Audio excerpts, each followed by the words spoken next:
Hi my loves, how's it going? How are you guys doing? So it's finally time to update you guys on my pan that palette and pan that face palette, and I have a very exciting update. If you watched my makeup MT videos or like my August MT videos, you guys would have already seen like the spoiler, but if not, I'm so excited to share with you guys the update. But we'll start off with the face palette as I always do. I'll just show you guys what it looked like in the last update, and I can't lie, I've made really good progress on this. I'm so excited to show you guys. This is what it looks like now. That is a lot of progress. As you can see, that bronzer is, oh sorry, the bronzer's in this side. That bronzer is really getting used up, and I feel like I need to like repress it now because I'm struggling to get that on my makeup brush. I'm also ready to like repress these together as well. I made a lot of progress and I'm struggling to kind of get my brush into this shade. My brush is quite thick as well, so I'm ready to kind of repress these two together because the shade on this one, I don't really feel like it suits me or like the particular tone. So I'm ready to like mix these two together and see how much progress I can make through that way. And I hit pan. I finally hit pan.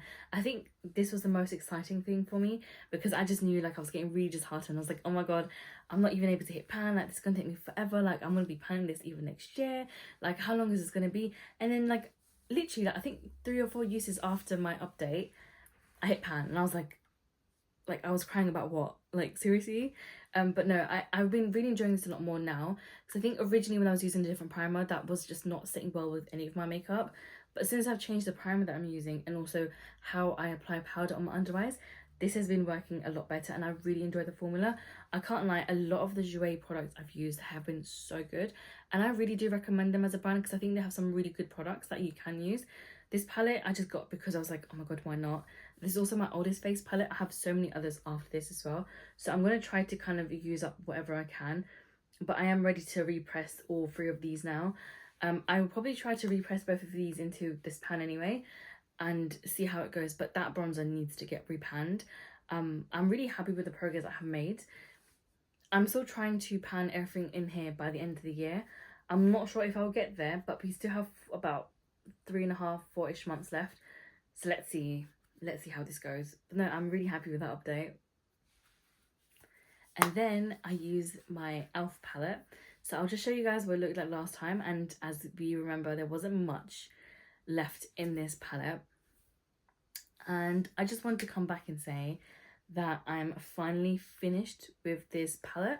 And it's an empty. And for the first time in my life, I've actually been able to fully pan a palette. We're looking empty. We're looking amazing. And I'm just so happy that's done. This is actually a really good palette. If you enjoy just using like a one and done shadow, or you only typically go for 2 shadows, maybe one matte and a shimmer, I think you'll really enjoy this palette because this had like a very light sort of like beigey color in here. Then it had like a mid-tone brown, but one was cool, one was warm, and then they had like a really dark sort of like coffee-ish, maybe just a little bit lighter than coffee shade here, which you can use as like a liner. And I really enjoyed using this palette. If I could, I would probably go back and buy it again because this is so convenient. It's a perfect size. It's so easy to travel with, and it went like I got a lot of use out of this, and I'm sometimes quite surprised with how much use I got out of this, if I'm being honest. Now this I know is a palette I'm gonna miss in my collection, but I have like so many other palettes to use. I thought about whether or not I should roll in another face, like an eyeshadow palette, and I realised one thing. I have way too many eyeshadow palettes, and I don't think it's the right decision for me to try to pan another palette, because one of the things I've been trying to do is go through and use each of my eyeshadow palettes to decide whether or not I want to keep it. And so far I'm keeping a lot of palettes that I have used. So it's going to be a bit of an issue if I try to go through my collection and use my palettes as well as trying to pan a palette. I just don't see how that would necessarily work for myself. And I feel like I would then end up neglecting my other shadows, but then I would end up hating whatever palette I decide to pan. So for the time being, I've decided I'm not going to pan any further eyeshadow palettes. However, I am going to start a 50 use project. So what I've done is I've already recorded that video a while ago, but I don't think I've actually gotten around to posting it yet, but eventually I will. So I'm going to roll in my palette of single shadows. Some of them are depotted, some of them are like actual singles that were sold like individually by a brand, and I'm going to roll that in instead, and I'm going to try to get 50 uses on that particular palette just to see if I end up, how much I end up using those palettes instead of trying to pan an entire palette. I think that would just work a little bit better for me, because I have a whole bunch of singles as well, and I feel like they tend to get neglected a lot more than eyeshadow palettes. So I feel like I kind of need to try to incorporate some of those too.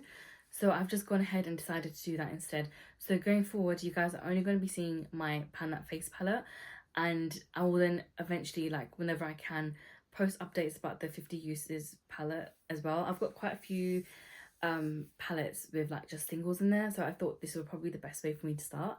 And I'm really excited to start that project as well, because I know that would be something I can just do in the background, and I'm not really like, because I haven't set myself any goals apart from just using it 50 times. I'm not that worried, even if it takes me like 3 years to hit 50 uses. Honestly, I'm fine with that. Like, I'm absolutely fine with it. So yeah, that's kind of the plan. I decided to go with that instead. I just feel like that's a lot more manageable, and I don't want to get to a point again where like I absolutely started hating panning, because I do enjoy the process of using up my makeup and like sitting down and doing makeup and stuff. So I don't want to do anything to like end up hating that process, and also it's never that serious. So like I don't want to like feel stressed about the fact that like I've got all these projects going on and I'm not actually making any progress, because it doesn't make sense for me to do that. So I just think that this is the best sort of approach for me to do. I will eventually upload that video, I just don't know when. So let's see. I will try to get that done as soon as I can, but I think I have a bit of a backlog. But yeah, I hope you guys enjoyed this update. This was really exciting for me. I feel like this has been a really good panning month for me in general. And I have also managed to use up a whole load of makeup as well in August. So it's been really exciting, and I can't wait to show you guys sort of the progress of the palette once it's been repressed. I will try to add either a video of the palette once I've repressed the shades in this video, or try to save it and upload it in the next video so you guys can actually see the difference as well in that sense too. So let's see. But I hope you guys enjoy that update, because I know I sure did. But thank you so much, and I'll catch you in the next video. Bye.